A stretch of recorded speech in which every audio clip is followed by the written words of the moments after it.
Salam alaikum, merci beaucoup. C'est un honneur de participer avec vous avec ce beau congrès. Je félicite moi-même les membres organisateurs de ce congrès si intéressant qui ramasse un petit peu un ensemble de spécialistes pour vous permettre un petit peu de voir plusieurs choses, plusieurs spécialités en même temps. On m'a demandé de vous parler de l'hypertension artérielle, comment la prendre en charge, comment, soi-disant, entre guillemets, personnaliser le traitement médical chez un hypertendu. Et vous savez très très bien que c'est un sujet qui est très intéressant et très très fréquent. Alors, cette slide vous montre un petit peu, si vous voyez l'historique des recommandations depuis presque 2003. Ça ne passe pas 1-2 ans maximum, et puis vous voyez, il y a toujours une recommandation qui vient d'avoir le jour. Ça veut dire on n'a pas encore atteint l'objectif pour bien prendre en charge l'hypertension artérielle. Chaque 2 ans, il y a une nouvelle recommandation qui sort, parmi lesquelles vous avez en 2018 européenne et en 2020 américaine concernant la prise en charge de l'hypertension artérielle. Vous savez que les facteurs de risque cardiovasculaire, l'hypertension artérielle est très fréquente chez nous, presque 30%, donc un Marocain sur 3 presque est hypertendu, donc c'est très fréquent. Et non seulement elle est fréquente, mais aussi la plupart du temps, regardez, donc c'est juste dans un tiers des cas où l'hypertension artérielle elle est seule chez un hypertendu. La plupart, c'est-à-dire dans les 2 tiers des cas, l'hypertension artérielle est associée à d'autres facteurs de risque cardiovasculaire. Et cela vous incite à parler que c'est toujours, vous avez un patient qui est à haut risque cardiovasculaire du fait de cette association multiple.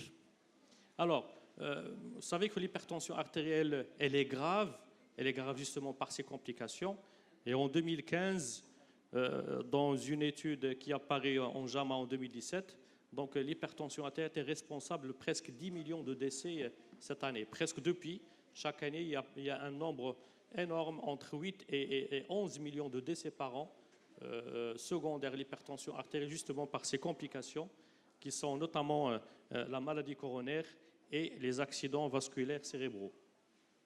L'hypertension artérielle, justement, par ces complications, est multipliée par 8 le risque d'AVC, par 5 le risque de maladie coronaire et par 3 le risque d'insuffisance cardiaque et par 3 le risque de maladie coronaire et d'artériopathie des membres inférieurs. Donc vous savez, c'est des organes cibles qui sont très graves quand on est un AVC, quand on a un infarctus du myocarde secondaire à l'hypertension artérielle. Donc c'est pour ça qu'on l'appelle tueur silencieux, parce que la plupart du temps, c'est une maladie qui est asymptomatique et elle s'est avérée par des complications qui sont graves. Alors, pour résumer, c'est une maladie fréquente, c'est une maladie qui est souvent associée à des facteurs de risque cardiovasculaire, elle est grave par ses complications, donc on a encore besoin de traiter, de prendre en charge cette maladie. Donc juste pour rappel, la définition de l'hypertension artérielle, c'est des chiffres manométriques, c'est à partir de 140 sur 90, c'est supérieur ou égal et ou, donc ça peut être la systolique, ça peut être la diastolique. Mais j'ai trouvé ici une phrase qui était très intéressante dans les dernières recommandations européennes.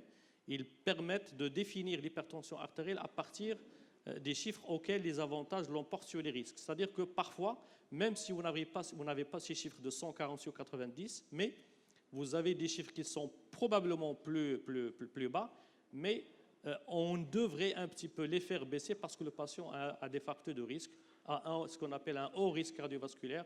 Donc il faut absolument traiter pour justement éviter les complications qu'on vient de voir. Mais avant cela, il faut absolument s'attarder à confirmer cette hypertension artérielle. C'est une maladie chronique, comme vous le savez. Donc prenez votre temps de confirmer votre tension artérielle. Donc ça commence par des bonnes règles de mesure de la pression artérielle. Et là, c'est une étape importante. Les dernières recommandations de 2020 américaines, ils ont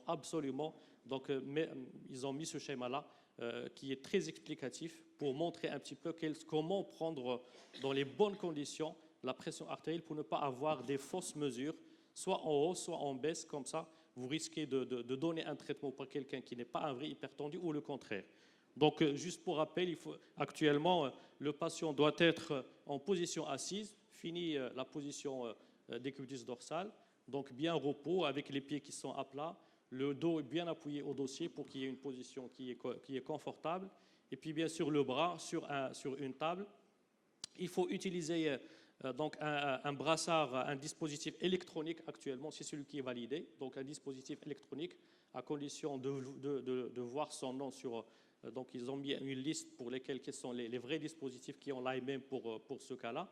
Et dans ce cas-là, il faut avoir donc la taille du brassard qui est adaptée au bras. Et bien sûr, le patient ne doit pas parler pendant et entre les mesures.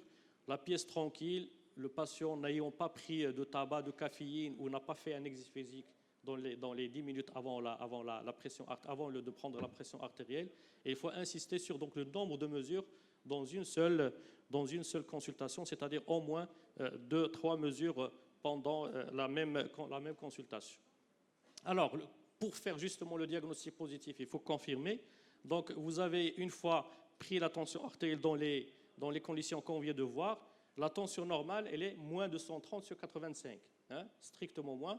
Et à partir, si vous trouvez des chiffres qui sont au-delà, donc supérieurs ou égal à 130 sur 85, donc il faut absolument renouveler les mesures pendant 2-3 consultations différentes et bien sûr céder par ce qu'on appelle les mesures out of office, c'est-à-dire en dehors du cabinet, ce qu'on appelle les mesures ambulatoires, donc soit l'automesure lui-même, donc le patient va prendre sa pression artérielle pendant 3 jours chez lui, 3 prises le matin et 3 prises le soir pendant 3 jours de suite, et automatiquement, bien sûr, si vous voulez, donc un holter tensionnel où le patient il va avoir un appareil qui va lui prendre la pression artérielle pendant les 24 heures, et donc ça permet à la fois de faire le profil de cette pression artérielle et bien sûr éliminer les pressions artérielles hautes pendant la nuit.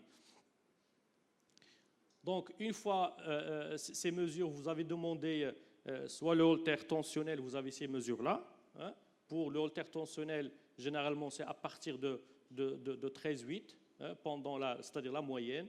Et si vous faites l'automesure, 135-85, si le patient vous amène une moyenne des 18 mesures qui ont été faites pendant les 3 jours de suite pour prendre et pour dire que votre patient est confirmé. Une fois que vous avez confirmé votre hypertension artérielle, il faut faire le bilan. Donc le bilan, on vient de voir, donc on confirme. Ensuite, il y a un bilan systématique pour tout le monde, hein, on va le voir. On va faire le bilan de retentissement, le bilan étiologique, la stratification du risque, c'est une étape qui est très importante, et puis bien sûr traiter et surveiller. Donc ce sont les grandes mesures qu'il faut bien sûr prendre. Voilà le bilan obligatoire pour tout patient. Donc puisqu'il est hypertendu, en principe, on cherche est-ce qu'il n'y a pas d'autres facteurs de risque cardiovasculaire associés, donc notamment un diabète, donc glycémie à jeun, l'hémoglobine glyquée, un bilan lipidique. Vous demandez une calémie, vous demandez la fonction rénale, la microalbuminurie et bien un ECG. Donc c'est les principaux éléments qu'il faut demander dans un bilan systématique. Ça va vous aider à chercher d'autres facteurs, probablement un bilan étiologique et bien sûr éventuellement une contre-indication pour un traitement médical de l'hypertension artérielle. Le bilan de retentissement, vite, il faut toujours le chercher. Vous savez ce qu'on appelle les organes cibles. Vous avez le cerveau, est-ce que le patient n'a pas d'antécédent d'AVC ischémique ou hémorragique, ou bien vous lui demandez est-ce qu'il n'y a pas d'AIT, hein, chose que le patient pourrait négliger. Concernant le cœur, soit la HVG qu'on trouve au niveau de l'ECG, soit donc une insuffisance cardiaque, est-ce que le patient n'est pas dyspnéique, est-ce qu'il n'a pas d'angor, ou c'est aussi parmi les complications, la maladie coronaire dans toutes ses formes, et bien sûr un trouble du rythme qui est très fréquent, c'est la fibrillation atriale. Dans ce cas-là, il suffit juste de prendre le pouls, d'examiner votre patient l'auscultation, est-ce qu'il n'y a pas un rythme irrégulier, auquel cas la fibrillation atriale est très très fréquente dans ce contexte. Bien sûr, un bilan rénal qui va comprendre bien sûr la fonction rénale et surtout la microalbuminurie. Bien sûr, l'artériopathie des membres inférieurs, est-ce qu'il n'y a pas de claudication intermittente, vous faites l'examen des pouls, probablement vous demandez même un échodoppler, et bien sûr un fond d'œil, probablement, ce n'est pas toujours systématique, sauf si le patient est diabétique, oui, vous pouvez demander dans ce cas-là un fond d'œil. Une étape qui est capitale, c'est de stratifier le risque chez votre patient. Donc la stratification, c'est une étape importante.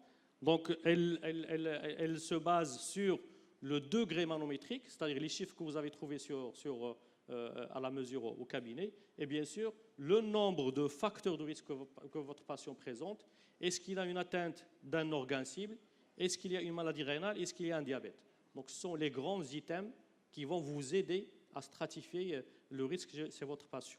Donc, soit que le patient a des chiffres tensionnels qui sont élevés, donc automatiquement, vous allez voir ici, plus on a des chiffres tensionnels qui sont très élevés, plus vous avez des risques cardiovasculaires qui sont élevés. Au contraire, regardez par exemple ici, vous avez une tension artérielle qui est normale haute, hein, qui ne dépasse pas les 140, mais probablement que le patient est diabétique sans atteinte d'un organe cible, ou bien il a fait déjà une maladie cardiovasculaire, il a fait un AVC, il a fait une maladie coronaire, ou bien il a une maladie rénale avec une DFG moins de 30, ou bien il est déjà un diabète avec une atteinte d'un organe cible. Dans ce cas-là, vous classez le patient d'emblée dans le haut risque cardiovasculaire, même s'il a une tension artérielle qui est normale haute. C'est pour ça que je vous ai dit tout à l'heure, les recommandations européennes, ils permettent de traiter, de donner des antihypertenseurs, même dans cette catégorie de chiffres tensionnels, parce que le patient il est à haut risque cardiovasculaire. L'objectif, c'est diminuer ce risque et d'éviter les complications qu'on a vues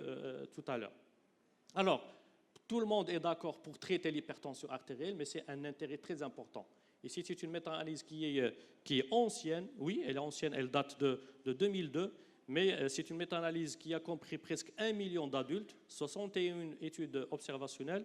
Elle a montré qu'il suffit de baisser de 2 mm de mercure la pression artérielle, juste 2 mm, et vous avez un gain de réduction de 7% de risque d'avoir une maladie coronaire et de 10% d'avoir un risque d'AVC.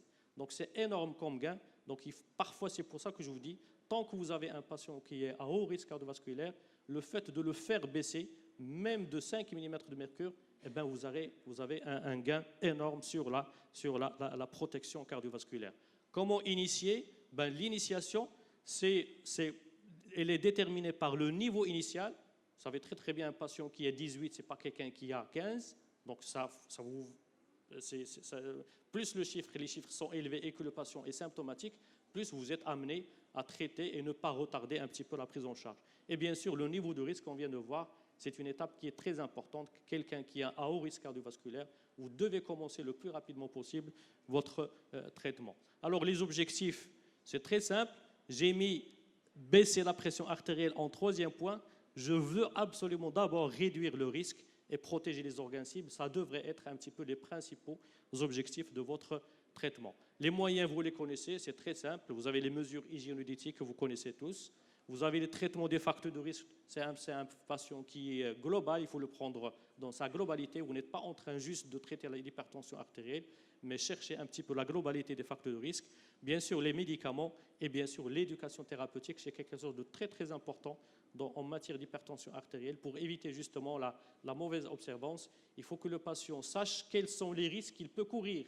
C'est très important. Il ne suffit pas de lui dire « bon, vous avez une pression artérielle qui est haute, je vais vous donner des médicaments ». Il faut qu'il soit éduqué sur les risques qui sont imprévisibles. Comme ça, il va adhérer. Bien sûr, vous choisissez des médicaments qui sont importants, qui permettent de réduire. C'est pour ça que les recommandations actuelles, que ce soit américaines ou européennes, je vous ai montré ici un petit peu les dernières recommandations américaines 2020, ils rappellent un petit peu quelles sont les caractéristiques idéales d'un médicament anti-hypertenseur.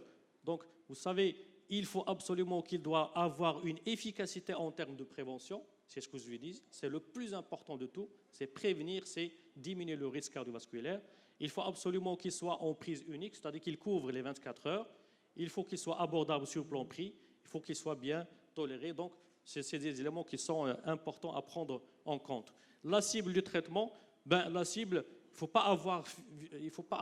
pas se donner un temps qui est très, très rapide. Vous avez jusqu'à 33 mois pour essayer d'avoir un contrôle de la pression artérielle. Donc, généralement, l'essentiel, c'est réduire en moins de 20 mm de systolique et 10 mm de diastolique. Ça, c'est pour l'essentiel. Mais l'optimum, ça dépend de l'âge. En principe, pour la pression diastolique, tout le monde, c'est entre 7 et 8. Il faut absolument arriver à 70-80, quel que soit l'âge de votre patient. Pour la pression artérielle systolique, vous avez quelqu'un qui a moins de 65 ans, vaut mieux arriver à une cible entre 120 et 130 pour la systolique, alors que les patients qui ont plus de 65 ans, L'idéal, c'est arriver entre 130 et 140 sans trop baisser, parce que le patient âgé, il est plus vulnérable, donc il risque d'avoir des hypotensions orthostatiques. Donc, en principe, ce sont les objectifs qu'il faut y arriver. J'ai dit tout à l'heure que les mesures hygiéno-diététiques, vous les connaissez tous. Réduire à 5 grammes de sel, une activité physique, réduire le poids, le tabac, le diabète, etc. Je n'en reviens pas, vous les connaissez. Et bien sûr, les médicaments. Alors, les médicaments, vous savez, il y a 5 classes de médicaments antihypertenseurs. Et ça a été rappelé au niveau de ces recommandations américaines et européennes. Ce sont les classes qui ont démontré le bénéfice, qui ont montré le bénéfice quand on va réduire un petit peu la pression artérielle. Donc, il faut absolument que ce sont ces médicaments-là, ces 5 classes qui ont été démontrées dans les grandes études essais cliniques randomisés qui ont montré qu'il y a un bénéfice de morbimortalité par rapport aux autres antihypertenseurs. Pourquoi je les ai mis en 2 paniers? Parce que quand on veut faire une association, vous prenez un de ce panier, notamment un IEC, un ARA2, un bêta-bloquant, et vous associez avec un antagoniste calcique ou bien avec un diurétique. Et je vous rappelle que parmi les grandes classes qui ont démontré de façon claire et nette dans la plupart des études depuis les années 90, ce sont les inhibiteurs du système rénine-angiotensine-aldostérone. Donc ce sont, en principe, ils devraient toujours être prescrits en premier chez tout hypertendu, bien sûr, en respectant les contre-indications, qui sont très simples, mais il ne faut pas penser à donner un médicament au risque d'avoir des effets indésirables, mais pensez, comme je viens de dire, à commencer toujours donc, par cette classe, parce que ce sont eux qui ont démontré une amélioration sur le plan pronostic, sur le plan rénal, sur le plan AVC, sur la mortalité globale. Et c'est quelque chose de faramineux de donner un médicament de ces classes qui permet justement d'avoir ce cas. C'est pour ça que ces recommandations, ils rappellent un petit peu, quand je dis personnaliser le traitement médical chez un hypertendu, en fonction du terrain, en fonction de la pathologie de quelqu'un. Et vous voyez très très bien que la plupart IEC ARA2, IEC ARA2, IEC ARA2, la plupart des pathologies que vous allez trouver dans la pratique de tous les jours. Ça veut dire que c'est effectivement, ce sont ces classes-là qui ont démontré un bénéfice qui est net en matière donc, de protection cardiovasculaire. Alors, vous avez les médicaments qu'on vient de voir, soit en monothérapie, mais aussi en association. Et cette association, c'est la vogue actuellement. Il faut toujours penser à commencer par une bithérapie, on va le voir un petit peu durant. Et les associations, comme j'ai dit, je vous ai mis un petit peu ici en rouge, soit un thiazidique, soit un anticalcique, que vous pouvez associer avec l'ensemble des autres. Donc il suffit de prendre un thiazidique ou un anticalcique et l'associer avec les autres qui permettent donc d'avoir justement. Et cette méta-analyse, très importante, a montré que associer 2 antihypertenseurs est plus efficace sur la baisse de la pression artérielle au lieu d'augmenter un médicament, d'augmenter la dose. Regardez, n'importe quelle classe, que ce soit un thiazidique, que ce soit un bêta-bloquant, un IEC, un anticalcique ou bien les autres, ici en vert, si on ajoute un autre médicament, et en rouge, si on double le médicament. Donc, toujours, quand vous associez un deuxième médicament, c'est toujours beaucoup plus efficace concernant la pression artérielle, concernant la protection, que doubler la dose d'un éventuel médicament que le patient a déjà pris. Donc, cette association, c'est pour ça que les recommandations actuelles, que ce soit européennes ou américaines, ils insistent sur cette combinaison qu'il faut toujours commencer avec un IEC ou un ARA2, avec un anticalcique ou bien avec un thiazidique, voire avoir une triple thérapie. C'est doit toujours être donc c'est-à-dire le réflexe pour commencer un médicament chez un hypertendu, surtout s'il est à haut risque cardiovasculaire. Et justement, c'est parmi les points forts de ces recommandations, c'est cette notion de bithérapie fixe, quel que soit le niveau tensionnel, je veux dire, quel que soit le niveau tensionnel, il faut toujours commencer. Ce n'est pas l'association qui va vous faire baisser trop la pression artérielle, ce ne sont pas des médicaments hypotenseurs, ce sont des antihypertenseurs. Il faut juste commencer par une bithérapie, mais à faible dose. À faible dose, ça a un intérêt énorme. Et vous voyez que dans cette slide, que j'ai qualifiée de slide phare dans les recommandations européennes, alors je vous ai mis cette étoile-là pour vous dire que le seul cas où vous allez donner une monothérapie, le seul cas, c'est deux cas. Soit vous avez un patient qui est âgé, qui est fragile, qui dépasse les 80 ans, hein, ou bien un patient qui a une pression artérielle grade 1 sans haut risque cardiovasculaire, c'est-à-dire à bas risque cardiovasculaire. Donc ce sont les deux éventualités où vous allez commencer une monothérapie. Donc un sujet âgé, fragile, ou bien une pression artérielle moins de 150 avec un risque cardiovasculaire. Quand vous allez le stratifier, vous allez trouver qu'il y a un risque qui est très bas. Donc c'est la seule fois où vous allez donner une monothérapie. Les autres cas, toujours c'est une bithérapie. Hein, c'est une bithérapie. Alors cette bithérapie, généralement, il est intéressant de donner toujours par un one pill, c'est-à-dire un seul comprimé qui contient des médicaments pour avoir pour cette notion d'observance thérapeutique. Donc soit on commence par un IUC-NARA2 plus un anticalcique ou diurétique. La deuxième, c'est-à-dire deuxième pas, si vous n'êtes pas aux objectifs, toujours un seul comprimé qui contient probablement les trois. Et si vous êtes toujours, dans la prochaine consultation, vous êtes toujours en résistance, vous ajoutez un anti-aldostérone. Les bêta-bloquants, on les ajoute quand vous devez ralentir votre patient ou bien quand il a un terrain d'hypertonie sympathique. Alors, les associations fixes améliorent l'observance, comme cette étude a montré que la plupart des fois, quand vous ajoutez une combinaison fixe, sur le plan observance, vous obtenez presque 24%, donc vous diminuez de risque de mauvaise observance chez votre patient. L'avantage de la combinaison, il y a plusieurs avantages. Quand vous associez deux médicaments à faible dose, donc ils permettent de réduire mieux la pression artérielle, vous avez moins d'effets indésirables avec les deux, vous bloquez un petit peu plusieurs voies de la régulation de la pression artérielle, vous protégez mieux votre patient contre l'atteinte des organes cibles et vous avez un contrôle mieux de votre pression artérielle. Bien sûr, les effets indésirables sont moindres. Alors justement, l'attitude thérapeutique, qu'est-ce que je vais faire? En fonction, si vous avez une pression artérielle qui dépasse les 160, donc d'emblée, je commence par des médicaments. Bien sûr, les mesures hygiéno-diététiques pour tout le monde. Pour les grades 1, en fonction du risque cardiovasculaire. S'il est d'emblée haut, donc vous commencez d'emblée les médicaments.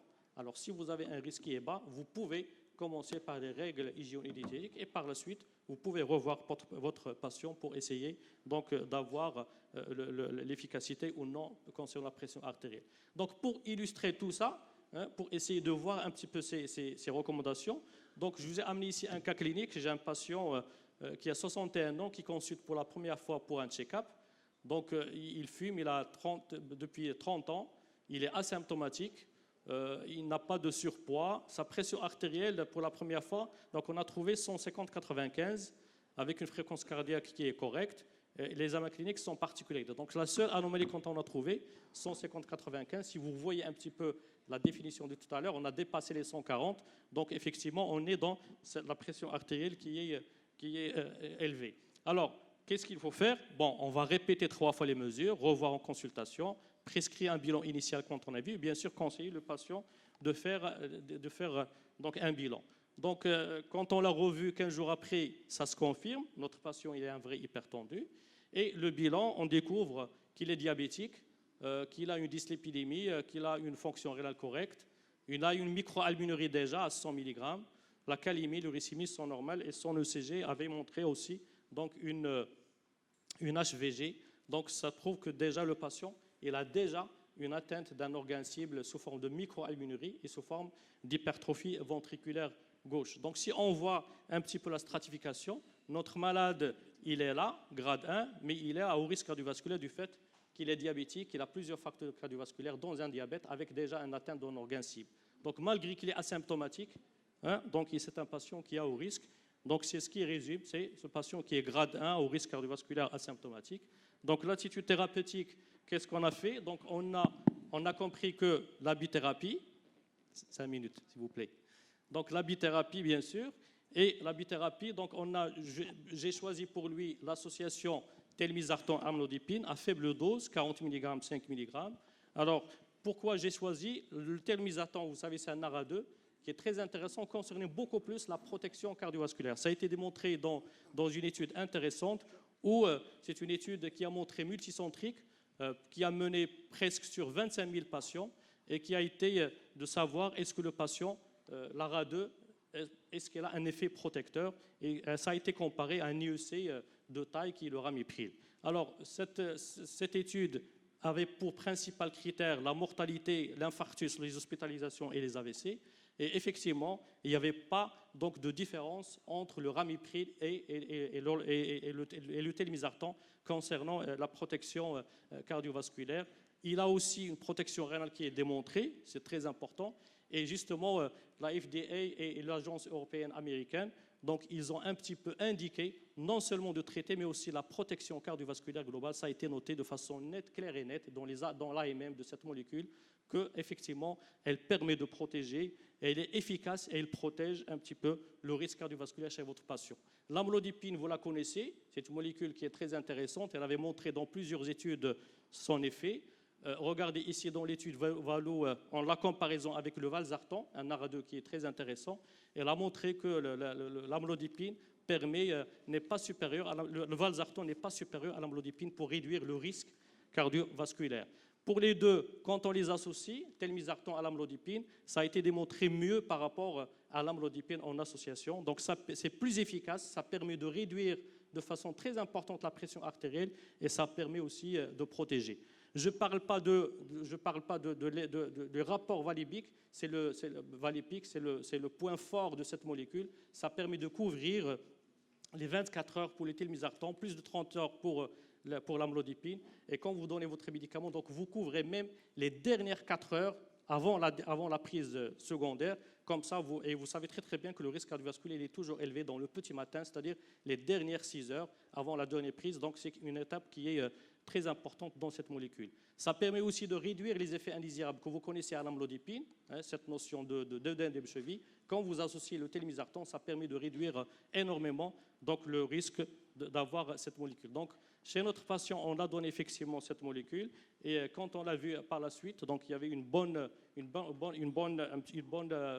réponse. On a atteint pendant 1 mois donc, les chiffres qui sont idéaux, sans effet indésirable. Et bien sûr, puisque le patient est au risque cardiovasculaire, on a cherché un petit peu le risque chez lui. Donc, juste un deuxième cas rapidement, chez une jeune dame qui a aussi 100 facteurs de risque cardiovasculaire. Elle était vue aux urgences pour des épistaxis, elle avait 170-90. Elle est sortie sous amlodipine 5 mg par jour. Donc, le bilan, quand on l'avait fait, il n'y avait rien de particulier. Et le 5 mg, ça n'a pas été efficace chez elle après 1 mois. Donc, automatiquement, on a dit vaut mieux ajouter une deuxième molécule que augmenter la dose. Tout à l'heure, on l'a démontré. Et c'est ce qui a été le cas. Donc, quand on a ajouté un petit peu le telmisartan 40 mg à faible dose au 5 mg, donc justement, on a permis d'avoir une pression artérielle dans les normes, sans hypotension orthostatique et sans effet indésirable aucune.